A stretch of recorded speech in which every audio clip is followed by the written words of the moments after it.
Bom dia, igreja. Bom dia. Nessa manhã de domingo, estou aqui para falar com vocês, ministrar a vocês o tema das células dessa semana, que inicia o tema das células do mês.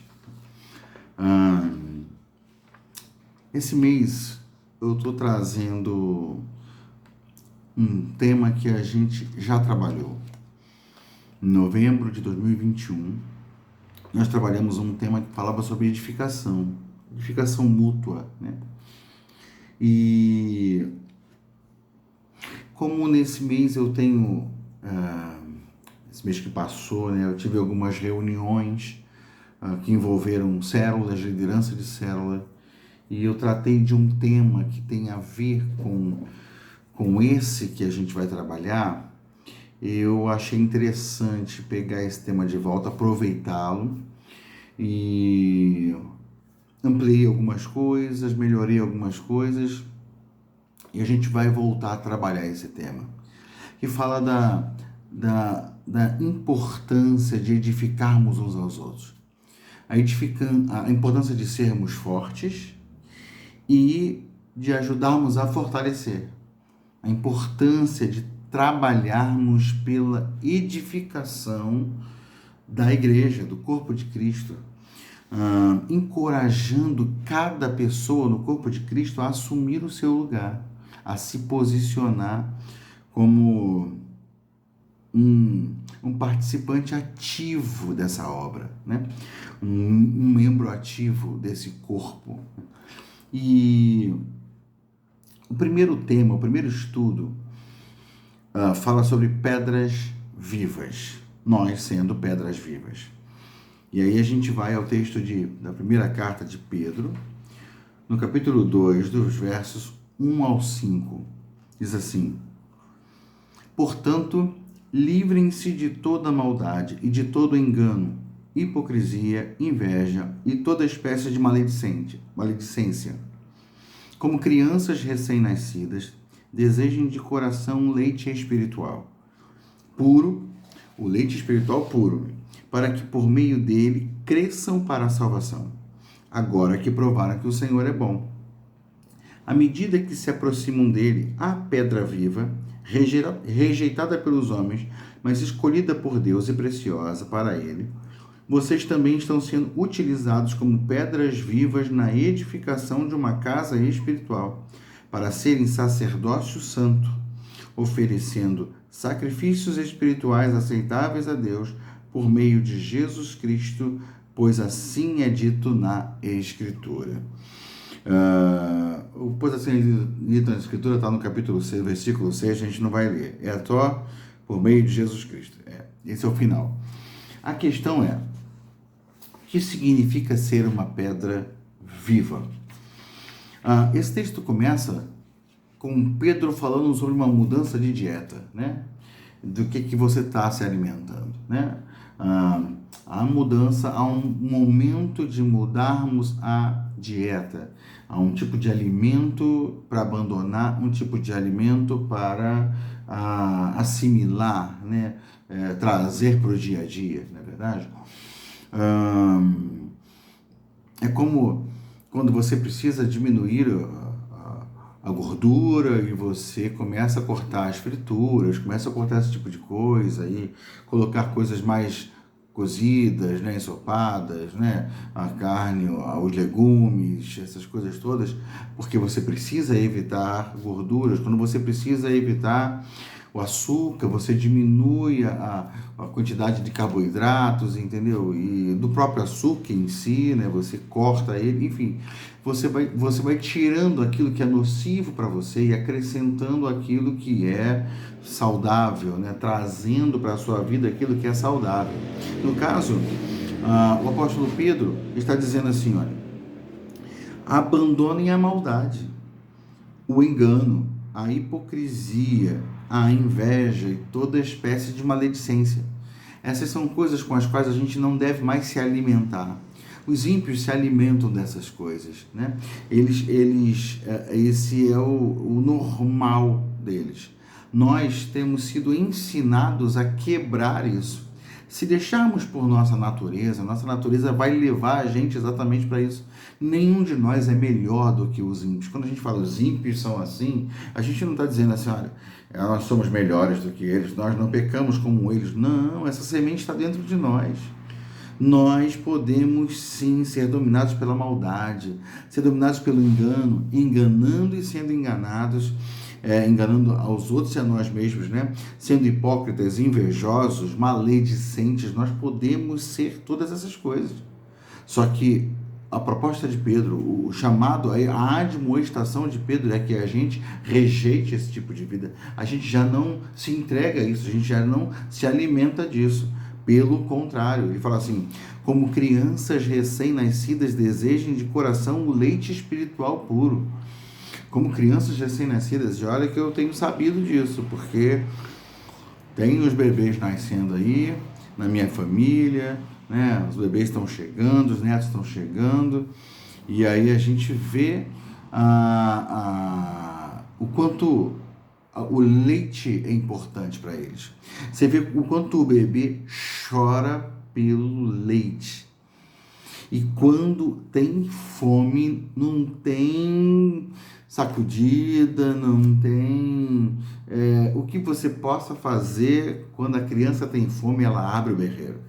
Ela luta por aquilo, ela se entrega totalmente àquela fome, né? Todo o seu corpo clama pela satisfação, pelo alimento, pelo leite que ele precisa, né? Então, Pedro está dizendo, olha, livrem-se dessas coisas ruins, joguem fora essas práticas de vida, não se alimentem mais dessas coisas, mas a partir de agora tenham uma fome intensa. Como crianças recém-nascidas têm fome de beber leite, tenham fome desse alimento que vem do céu, de Deus, da glória de Deus, da presença de Deus, e para que por meio desse alimento vocês possam crescer. Então, ou seja, a fome de alimento é igual à fome de crescer. Se eu tenho fome de crescer, eu vou ter fome de alimento saudável e propício, né? Me faltou a palavra, e bom para o meu crescimento, né? Que favoreça o meu crescimento, eu vou me dedicar a isso, eu vou buscar isso. Então, o leite espiritual puro é alguma coisa que a criança instintivamente busca. Por quê? Porque ela precisa daquilo, ela precisa crescer, então ela chora clamando por aquilo, há uma fome dentro dela. Então, Pedro está dizendo, olha, a fome que vocês têm por tantas coisas, canalizem essa fome para Deus, para as coisas de Deus, para se alimentar de Deus, para buscar a Deus, para que vocês cresçam. Para que vocês cresçam. E crescendo, a gente se torna parecido com Ele. Se quem de mim se alimenta, por mim viverá, é o que diz a palavra. Então, quando a gente se alimenta do leite espiritual puro, do alimento que nos leva para Deus, nos enche de Deus, a gente se torna parecido com Ele. Então ele fala assim, olha, versículo 4, à medida que se aproximam dele, a pedra viva, ele é a pedra viva. Ele foi rejeitado pelos homens. Por quê? Porque os homens às vezes preferem continuar se alimentando de outro tipo de comida, de outro tipo de alimento, rejeitam um alimento puro. Então, essa pedra viva foi rejeitada pelos homens, mas foi escolhida por Deus e é preciosa para Ele. Nós também, à medida que nos aproximamos dessa pedra viva, nós também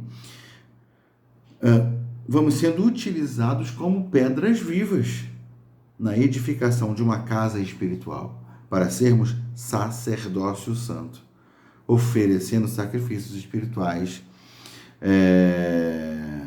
aceitáveis a Deus por meio de Jesus Cristo. Então, nós vamos sendo usados como pedras vivas para edificar um santuário, uma casa espiritual.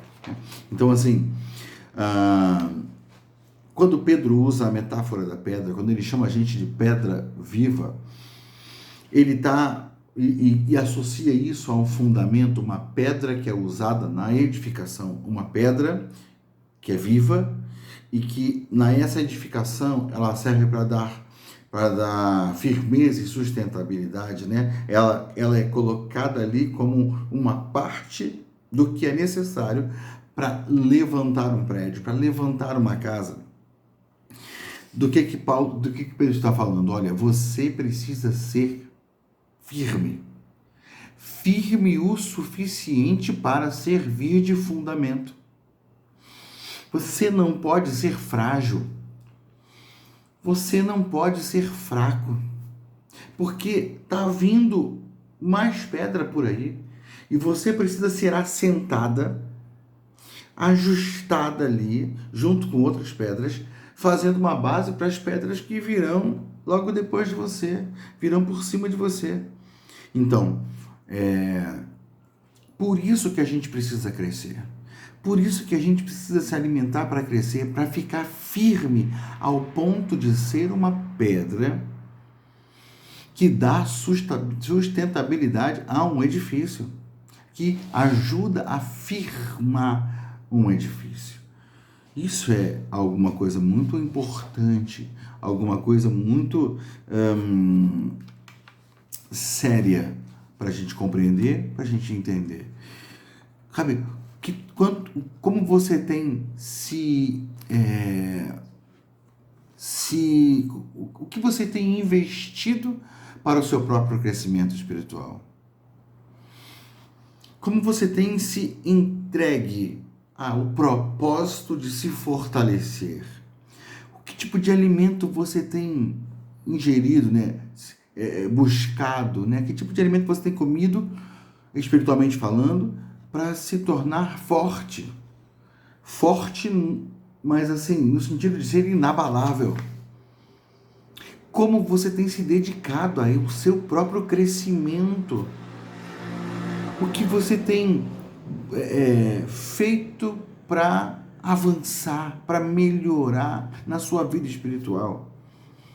Isso precisa ficar em sua mente, porque senão você se torna frágil e não é capaz de prover fundamento para aqueles que vêm após você, que vão precisar do seu testemunho, vão precisar da sua influência, vão precisar da sua inspiração, para crescerem também, para serem motivados a caminhar em fidelidade, em compromisso com o Senhor.